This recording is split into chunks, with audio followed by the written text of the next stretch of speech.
Plus que dans d'autres villes de l'Ouest, la journée de mobilisation a été suivie à Angers. Cet après-midi, près d'1 millier de manifestants a répondu à l'appel lancé par cette organisation syndicale, FO mis à part.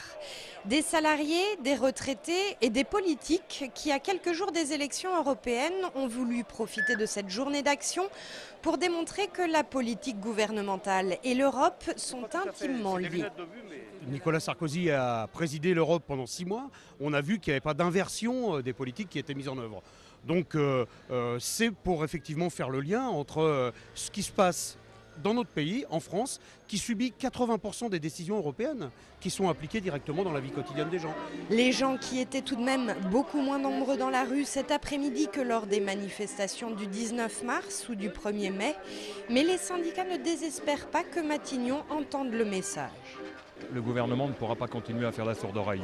Il y a certains éléments qui montrent qu'il est très attentif à ce qui se passe dans la rue et inévitablement, la puissance, la montée en force du mouvement fera qu'un jour il sera obligé d'entendre les milliers, les millions de personnes qui sont descendues dans la rue depuis le début. Cet après-midi à Angers, les manifestants ont marché jusqu'à la préfecture. Les syndicats y ont déposé une motion pour demander à être reçus par les pouvoirs publics et par les représentants du patronat.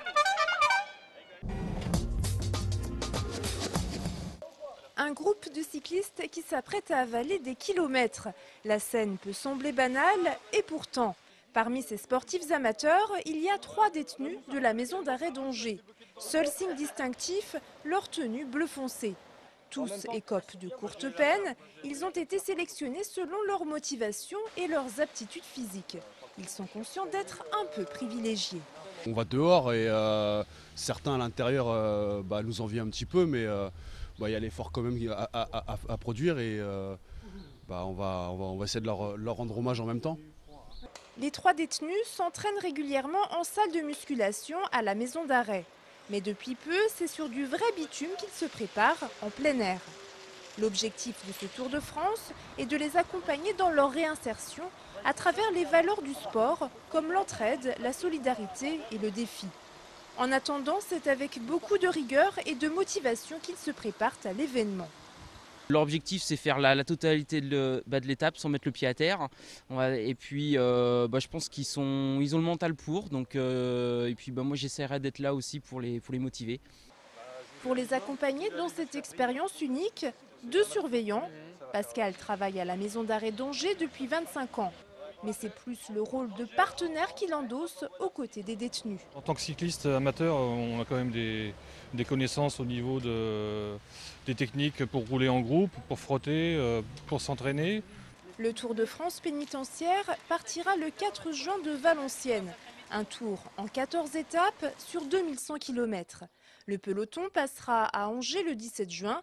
Les coureurs de la maison d'arrêt participeront aux 3 dernières étapes. L'arrivée est prévue le 19 juin au stade Charletti à Paris. Les recherches continuent pour retrouver la jeune Bérénice, 25 ans, disparue il y a maintenant plus de 3 semaines entre Cholet et Angers. Hier, le parquet d'Angers a ouvert une information judiciaire pour enlèvement et séquestration, car c'est à présent l'hypothèse que privilégient les enquêteurs. Une affaire complexe pour laquelle les recherches sur le terrain continuent, la thèse de l'accident n'ayant pas été abandonnée. Un renseignement à signaler, contactez le commissariat de Cholet au 02 41 64 82 00. Cela faisait déjà plusieurs mois que les mairies s'y préparaient. Depuis aujourd'hui, c'est officiel, les nouveaux passeports biométriques sont délivrés dans le département. Plus besoin de se déplacer uniquement en mairie d'Angers. Vous pouvez déposer votre demande dans les mairies équipées du dispositif de recueil des données biométriques. Il y en a 24 dans le département. À noter que le nouveau passeport sera un peu plus cher, environ 89 €. Un conseil, si vous avez besoin de votre passeport pour les vacances, dépêchez-vous. Les mairies se préparent à de nombreuses demandes. La Nationale 1 s'éloigne-t-elle pour les joueurs de l'Étoile d'Or Saint-Léonard? Auront-ils validé pour rien l'accession sur le terrain? Hier soir, lors du conseil municipal, le maire a clairement réaffirmé la position de la ville. Il n'y aura ni partage de subventions avec l'ABC, ni subvention exceptionnelle pour Saint-Léonard. Conséquence, en l'absence de sponsors privés, le club ne devrait pas s'aligner en Nationale 1.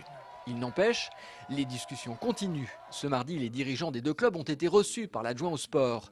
Pour éviter un gâchis sportif, ils travaillent sur plusieurs scénarios, notamment une année de transition, sans savoir si celle-ci pourrait se passer en Nationale 1 ou en Nationale 2 pour Saint-Léonard. Une certitude, les convictions devront évoluer pour trouver un compromis pour l'avenir du basket à Angers.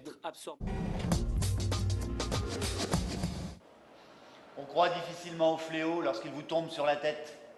Une guerre éclate et les gens disent « ça ne durera pas, c'est trop bête ». Mais la bêtise insiste toujours. On s'en apercevrait si on ne pensait pas toujours à soi. La peste d'Albert Camus, une nouvelle création du Bibliothéâtre de Saint-Barthélemy d'Anjou qui sera proposée prochainement au Plessis-Massé pendant le Festival d'Anjou. Les représentations seront données vers 19 h au sein d'un tout nouveau chapiteau tambour. On brise le 4e mur qu'on a d'habitude au théâtre et on est plus dans un travail narratif qui n'est pas le travail du conteur, qui n'est pas complètement le travail du comédien, qui est juste cet entre-deux d'un comédien narrateur qui s'adresse à son public, qui est la voix de l'auteur bien sûr, ou de tous ses personnages, mais qui est aussi la voix de l'interprète. Ce chapiteau tambour a coûté 120 000 €. Pour le financer entièrement, le Bibliothéâtre va devoir ouvrir une souscription. Pour voir les représentations de La Peste et différentes animations autour des mots, rendez-vous lors du Festival d'Anjou le midi et l'après-midi du 15 au 18 juin au Plessis-Massé. Plus d'infos sur le site internet bibliothéâtre.org. Donc que les fléaux étaient impossibles.